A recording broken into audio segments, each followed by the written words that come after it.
Comment mieux intégrer la politique macroéconomique en Afrique à la question genre? C'est la problématique qui a mobilisé les universitaires, le PNUD et les dirigeants de l'Institut africain de développement économique et de planification, de même que les autorités du ministère du genre.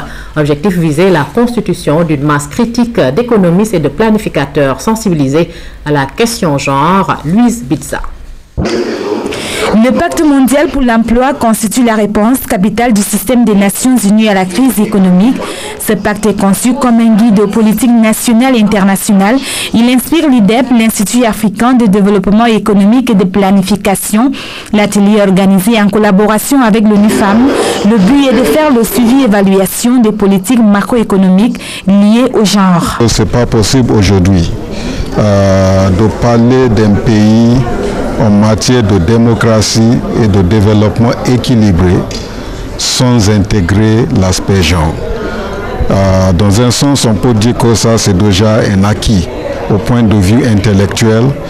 Il n'y a pas beaucoup de monde aujourd'hui qui conteste le fait qu'on ne peut pas parler de développement et démocratie sans intégrer les femmes. Pour gagner le pari de l'égalité des sexes, l'acte 1 est axé sur la formation.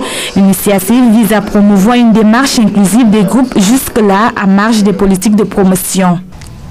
La véritable prise en compte du genre doit commencer au niveau de la formulation des politiques, stratégies, plans et programmes de développement.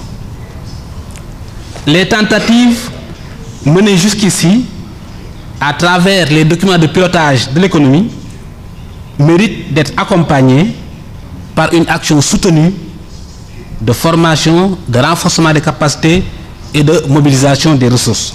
Les statistiques du PNUD révèlent que les femmes représentent la majorité des 1,3 milliard de personnes pauvres à travers le monde et affrontent les taux de chômage les plus élevés, d'où l'urgence d'explorer les conditions d'une réadaptation des politiques publiques et les programmes d'emploi en faveur des femmes. Tout le monde sait que sans la planification, il n'y aura peut-être pas une rationalisation de nos ressources. Mais sans une intégration de la dimension genre dans la planification, ces objectifs ne seront jamais atteints.